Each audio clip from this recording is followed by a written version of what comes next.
Greetings, everyone, and a warm welcome to Meditation Mount and to this full moon meditation in the solar sign of Pisces, with a full moon in Virgo. We know that these times of the full moon are very powerful. However, today at Meditation Mount, we've had a power outage. That's why I'm using my phone to connect and in a different setting than normal. However, the true power lies inside. It lies in that magnet of the heart. And so I invite us to begin our meditation by gathering ourselves together in virtual space from various parts of the world and to enter that still inner state of peace that we find inside the heart, which is the magnet that connects us with each other, with the heart of the cosmos, with the heart of all beings. So let's take a few deep, gentle breaths and stand inside the heart.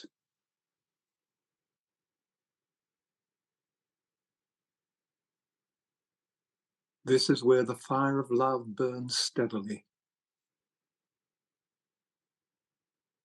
And through the breath and through the beat of the heart, this love pulses throughout the ecosystem of our own self and through all our relationships.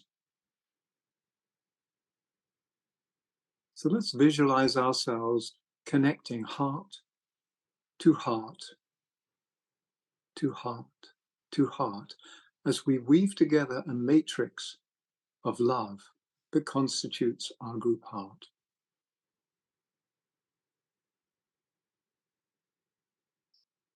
This is our source of power from where we can serve. So let's say a few words about Pisces. First of all, it's a water sign. And this element of water is characterized as the waters of purification applied through daily life. So it isn't just water, it's a particular kind of water. It's the water that purifies us so that we can be ready for service, fit for use. So it's one of the astrological signs that demonstrates duality.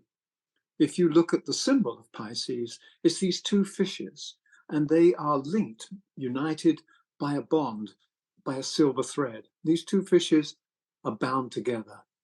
And this really depicts in Pisces the soul and the personality bound together, the soul in its human form. Not bound together in a bad way, but in this sort of contract of soul and personality working together to reveal something greater. So let's have a look at some of the opportunities and the qualities and the energies available in this particular sign of Pisces. It's said that there are three fundamental keynotes attributed to Pisces. One, imprisonment or captivity. So it sounds sort of harsh, but it applies to the soul, which is imprisoned in matter, and the personality, which is in bondage to the soul. And once again, this is not a bad thing. It just means that this is the state of play at the moment, that the soul has entered matter and the personality is aligned with the soul that is calling to it. So it's a relationship that we're working out. The second keynote is called renunciation or detachment. And this also has two aspects, because the soul renounces the higher life and the light of the higher realms to actually descend into the ocean of matter. That's what we do when we incarnate. We descend into matter, into personality. And that personality over time, we seek to create an instrument that can actually do justice to the fullness and the quality of the soul. So this relationship is one where the soul descends into the ocean of matter, and then the soul-infused consciousness actually has to develop non-attachment to the personality world. And that's really what the Buddha was telling us. That's how to gain enlightenment and liberation. Not to let it go and to make it a bad thing or to reject it, but to not be attached to it. We can be in the world, but not of it. as it's said in the Bible. And so the idea of detachment is that the personality reorients itself to the one who sent it forth into manifested life. That's what the Ageless Wisdom teaching says. The one who sent it forth into manifested life. So basically, the personality is being asked to come into an alignment with the soul. And the third attribute of this Piscean sign is sacrifice and death. Once again, these sound very stark, but really we're talking about the sacrificial work of the soul in redeeming matter. So sacrifice is to make sacred, is to bring the fire of spirit into something, to liberate it, to redeem it. So we are being asked to liberate the light that lives inside of matter. That is really what it means for the light to be crucified in matter. The whole mystery of the planet Earth is the release of the light in matter. It's the resurrection after the crucifixion of light in matter. And occultly, we're told that matter is called black light. So what we do with ourselves when we work on our redeeming our patterns and cleansing ourselves is that we are doing everything we can to release the light that lives inside us that is temporarily obscured by the patterns and the fixations that we have. So this is a time for cleaning up. So sacrifice and death. And death is really the natural recycling of forms. And then we begin to appreciate the continuous regenerative process that's contained in this natural cycle of life and death. Birth, death, rebirth. Because we go through these cycles, we go through these polarities, and yet life persists. It just shifts in its form of expression. So those are the three keynotes attributed to Pisces.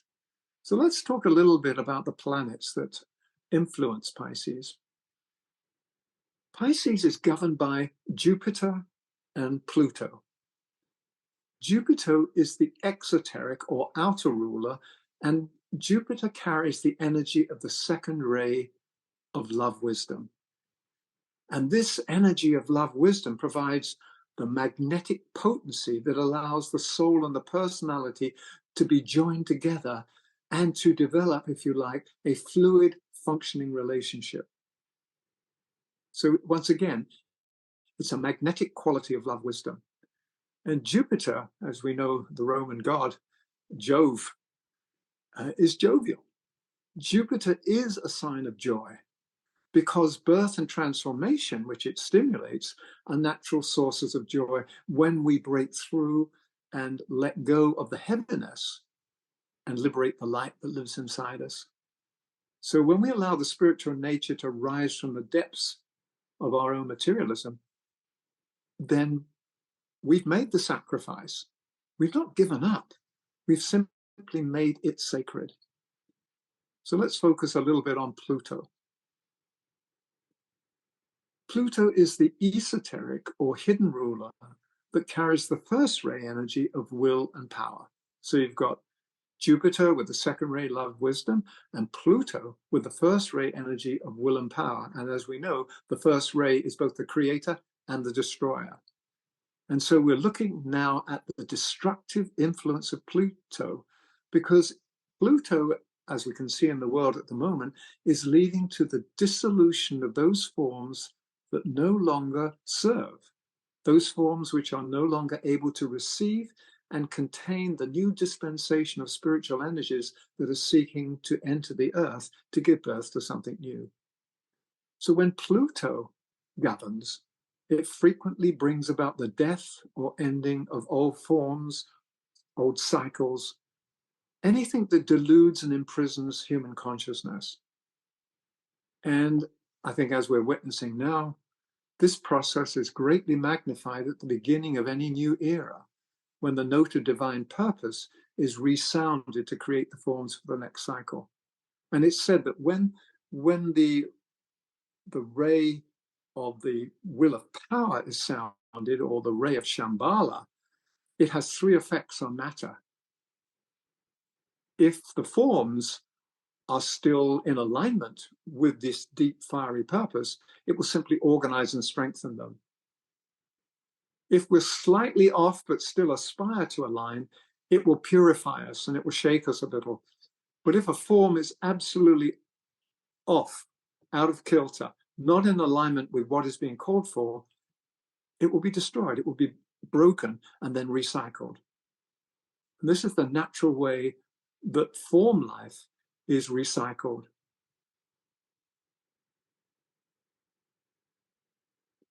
So let's reflect on that just a second.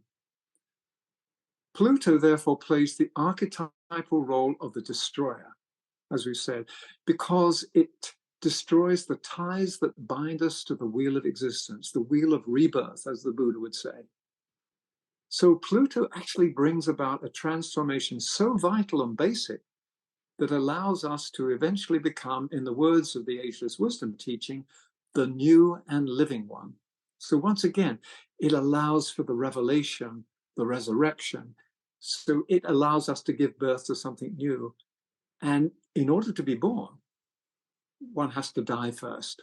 To be reborn, one must first die. And this is where Pluto is assisting us. However, when we're looking around at the world at the moment and we only see the destruction of form, sometimes it's difficult to see that which is emerging, the new. And that's really what we need to align to. So this potent and necessary work of Jupiter and Pluto is exactly what we're witnessing in the world today. Jupiter bringing in hope and lightness and possibility, and Pluto just breaking up everything, cleaning the space for the new to emerge.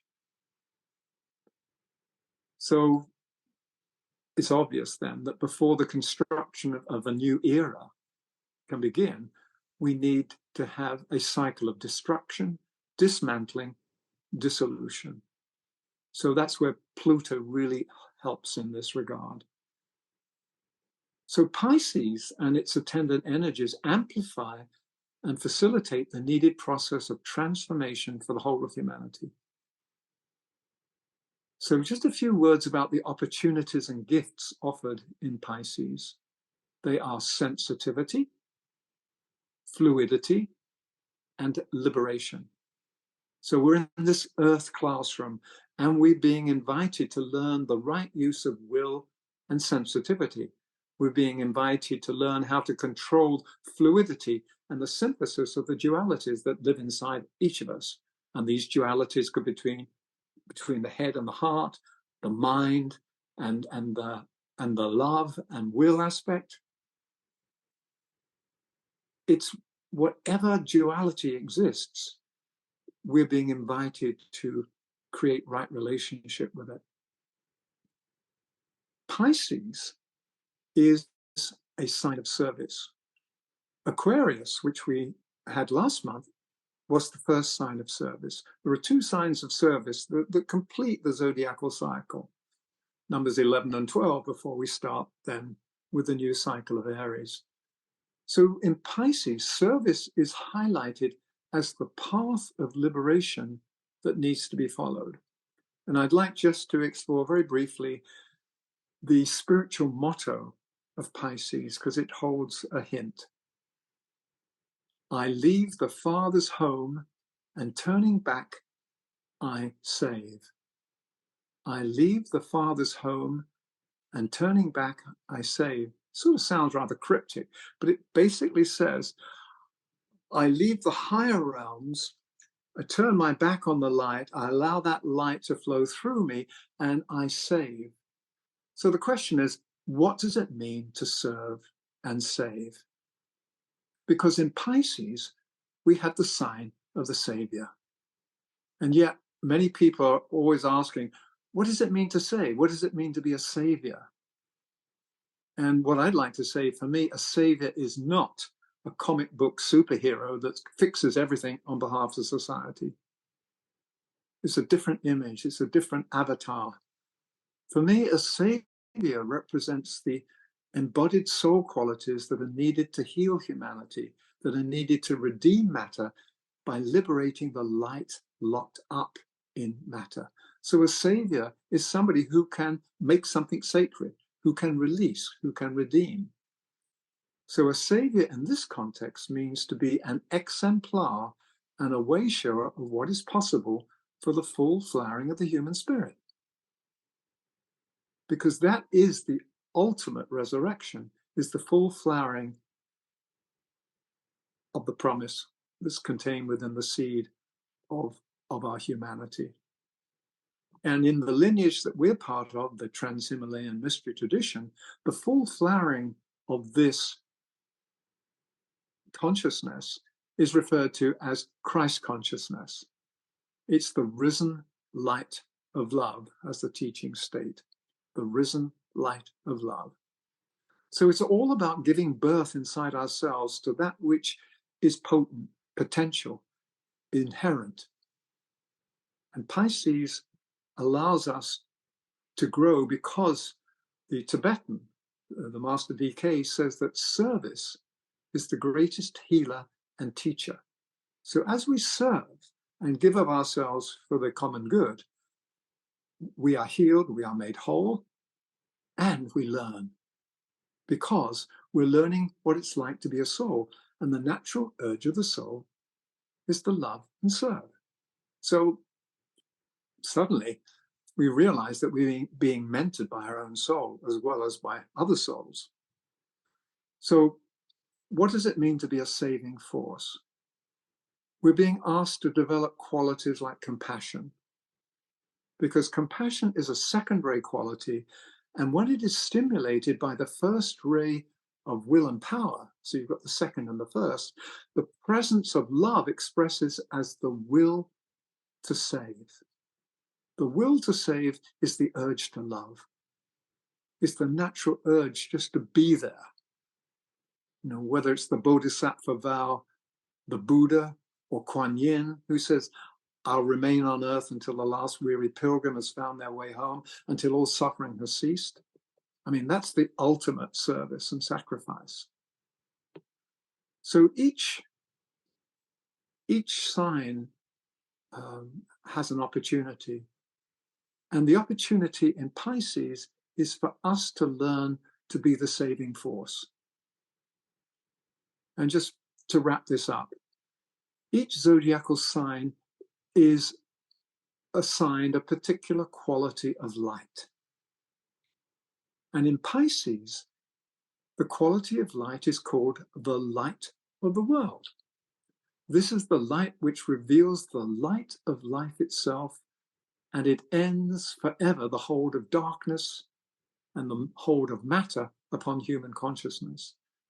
And also, because we are coming to the end of the Piscean age, the Piscean age was the age of the Savior, embodied by different avatars, whether it be Jesus, Muhammad, whoever it may be. These avatars were bringing light into the world. And it's said that when we as humanity come together in one synthetic whole, we then become an embodiment of the world Savior. And it is, if you like, our destiny to also become the light of the world, which doesn't mean this superhero. It just means that we have developed to a point where we're able to draw forth the light and the love that is locked up in matter, locked up in those beings who are still struggling. So it means to save by redeeming. And as I spoke now, the power just came back on at Meditation Mount. So very symbolic. I love it when it does this. So I think this is a great place, Diana, to hand over to you now that I've got the power back here on the outside. I think we've got the power on the inside. I can sense it at this full moon, but I'd love you to carry on this if you've got any things to add astrologically. And then if you wish, please take us into the full moon meditation. Thank you. Wonderful. Thank you, Michael. That was beautiful. And I love the power coming back on. How perfectly timed could that be? It is a time definitely of power surges. And full moon tends to be that, is that anyway. And part of what we're going to do in the meditation is to organize ourselves to handle all that power, that wattage, that insight, that awareness, and so that it can move through our vehicles and then move out into the world in a gentle way. So power surges with Piscean energy are the biggest type of surges there are. It's like the power of the ocean. Pisces rules the ocean, right? It's that the big swell that we are all feeling, and you might have been feeling that all week as this intensity of this full moon has been coming up. It's very powerful this time, more than usual. And it has to do with what's happening astrologically, as Michael was explaining, in all this Plutonian energy of Pluto changing signs from Capricorn to Aquarius, and this new way that is coming through that we need to adjust ourselves to, right? And harmonize ourselves with. So it's powerful, powerful. And so we are in the Pisces solar and we are in the Virgo lunar. So it's a Virgo full moon. And I always love the duality, which is another key word for Pisces, of these combinations, because when you think of Virgo, we think of the ideal, we think of order, we think uh, uh, of creating form and creating rhythms and pulses that are you can count on, where Pisces is the mystery, really and truly the mystery. And so it can feel chaotic, even though it isn't. It's just big, right? The big swell of the ocean. And Virgo being methodical, right? Orderly, trying to make order out of that mystery. So the key words that Michael was speaking about, like dissolution, right? To dissolve into, to become one with, right? We go into this sacrificial place because Pisces, the last sign of the zodiac, right, leading into Aries, which is the next first sign of the zodiac. So we're at the end of the cycle, big time, and particularly this one. We are in the finishing. Thy will be done, so be it, right? It is done, this cycle. We are finishing it. So it is very, very potent and very, very powerful. And the word that I wanted to use as a tool in this meditation tonight is the Piscean energy of disciple and the Virgoan energy of discipline, right? So we need both, right? And the disciple offers into, gives over to a higher knowing, a higher power. And the discipline of Virgo, right? To chop wood, carry water, to put one foot in front of the other, to continue on, to keep going. Yes. So we're using those pairs of opposites of discipling and discipline in this Virgo Pisces energy. So I think that's a good place to go into this. Think of Pisces as letting go of the old forms and to prepare for the new ones that are coming. And even though this has been a bumpy ride the last couple of weeks, really, we're getting ready to use a new impulse and to allow that new impulse to impress upon us and to be offered out. And we'll do that all in the meditation now. So when you're ready to, we're going to prepare yourself to meditate. So make yourself comfortable. You can light a candle. We'll have a candle that you can look at, or you can just hold an internal candle in your mind or a point of light in your mind. And I'll set up the meditation. And then at somewhere within that, we'll have a seed thought and we'll have about 10 minutes of silence to work with that energy. Followed by, at the end, we'll do the great invocation to seal it. So when you're ready to, close your eyes. And just take a couple of breaths, feeling yourself come into the moment. And for right now, centering in the heart chakra,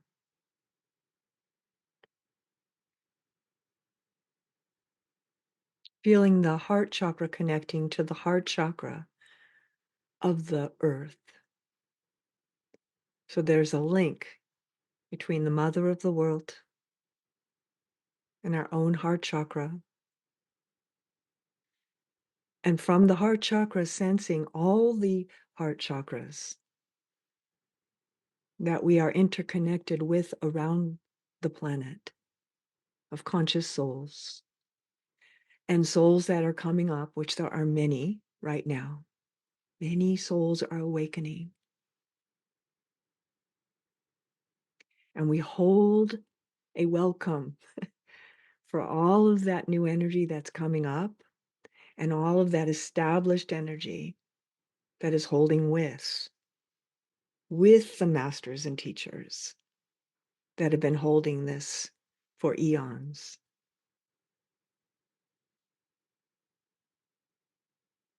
So we feel heart to heart our interconnectedness.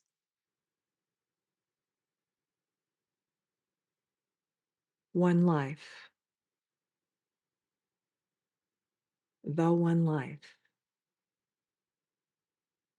And this knowing of all these consciousnesses, in form and not in form, that are holding this with us as we begin to establish our connection now from the heart to the head center,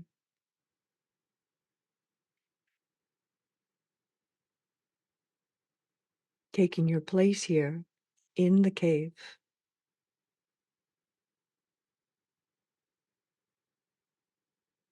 And as you do, feeling the crown chakra open and the connection with the ever-present, overlighting soul.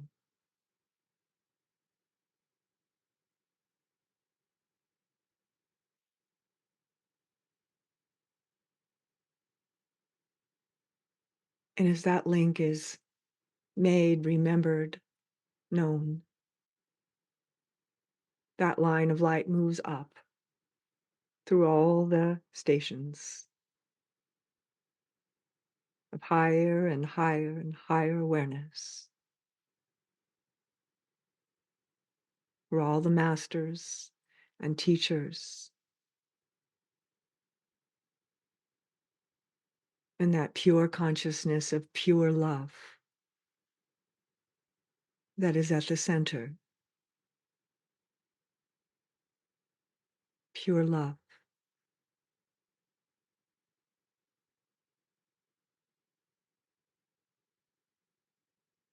Divine intelligence. Divine will. And pure love.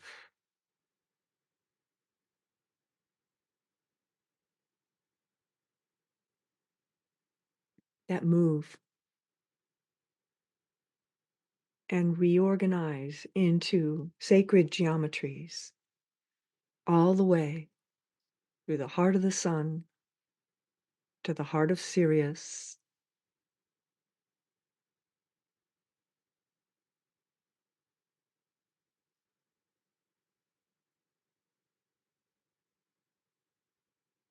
and you can start to begin to feel that infusion now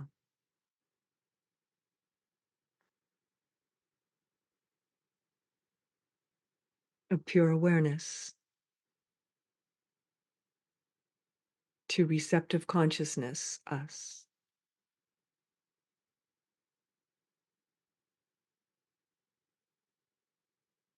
And we'll use as our seed thought in the silence this phrase: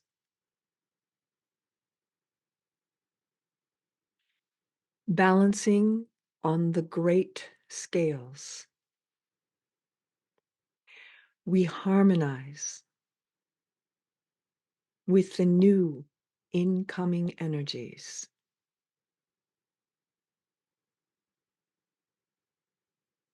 Balancing on the great scale. We harmonize with the new incoming energies.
harmonizing with these energies.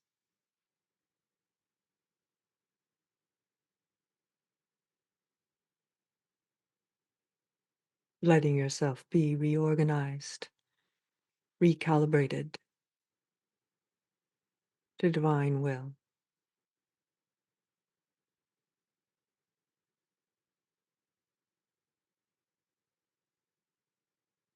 Standing now in the light of the world,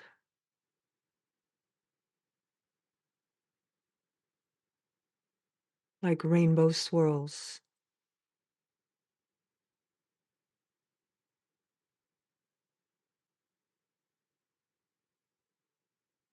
moving around you and through you,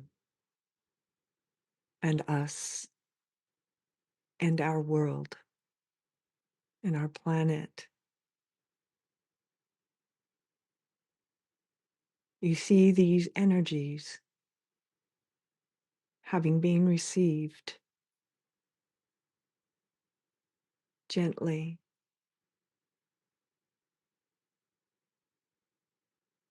and in divine order in your consciousness that eventually form into thought forms,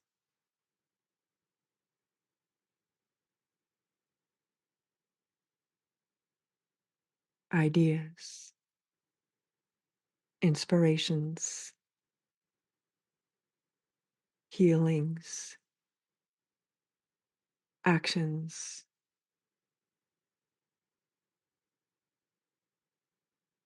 the new.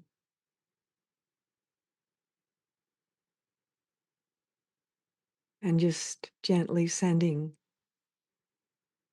out to our world through the ajna center these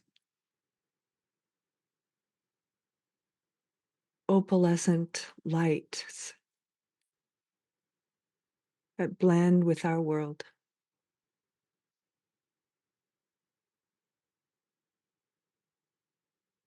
to wherever it is needed.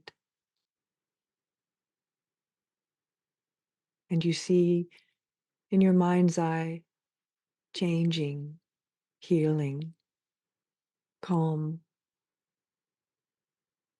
peace,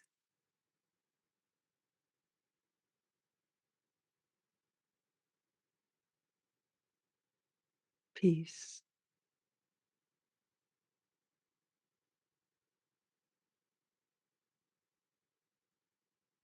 Peace.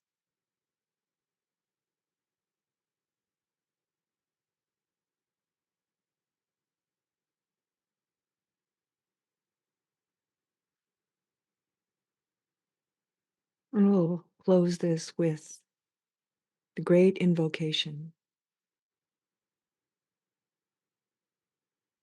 his powerful prayer, invocation, design that anchors all of this from the point of light within the mind of God. Let light stream forth into all human minds. Let light descend on earth.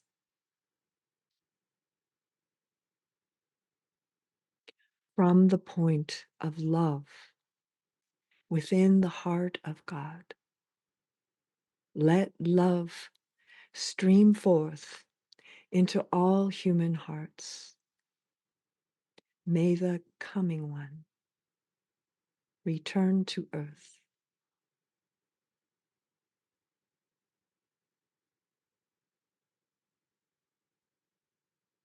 From the center, where the will of God is known, let purpose guide all little human wills. the purpose which the masters know and serve. From the center, which we call the human race, let the plan of love and light work out, and may it seal the door where evil dwells. Let light and love and power restore the plan on earth. Om.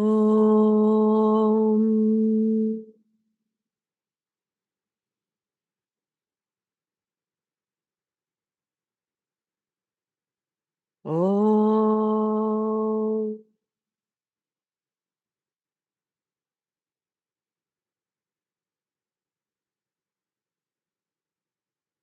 Om.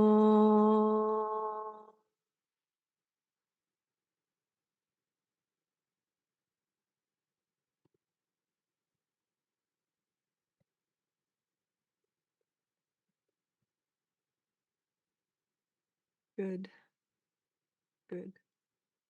Thank you. The full moon is exact at 4:31 a.m. here in the Pacific Coast. So not so long from now.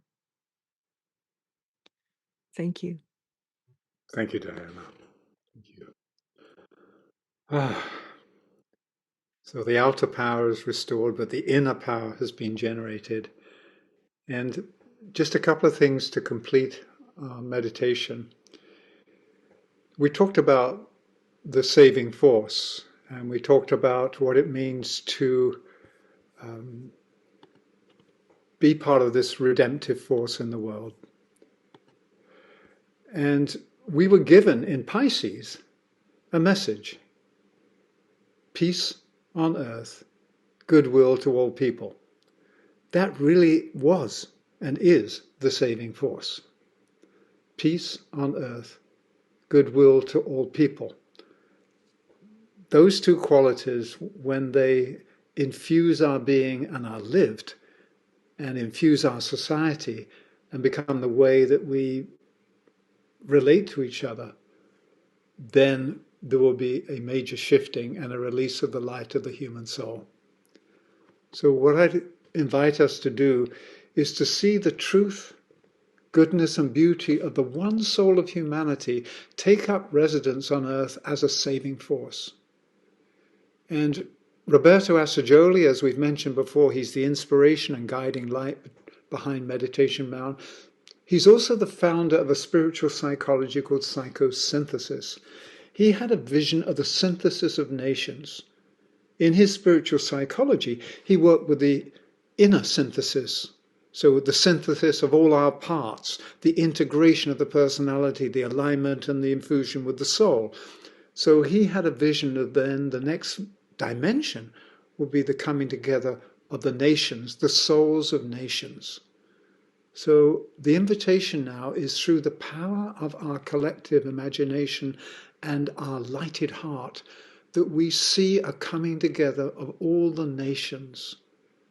They come together at the level of the soul to sound the note of peace and goodwill throughout the planet.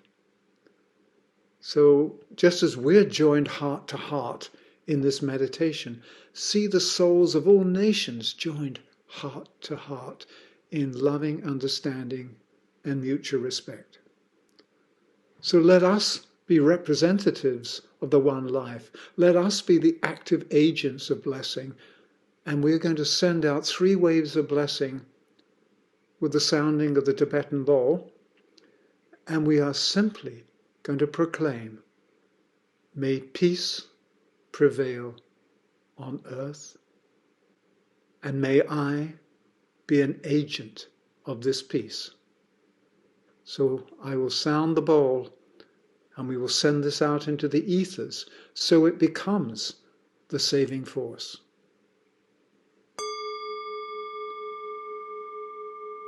May peace prevail on earth, and may I be an agent of this peace.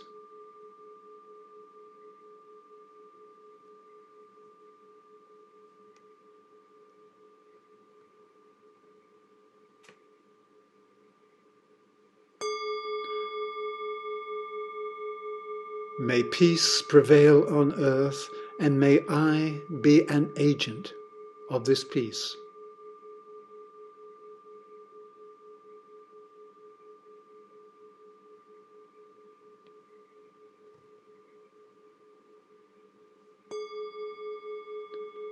May peace prevail on earth, and may I be an agent of this peace.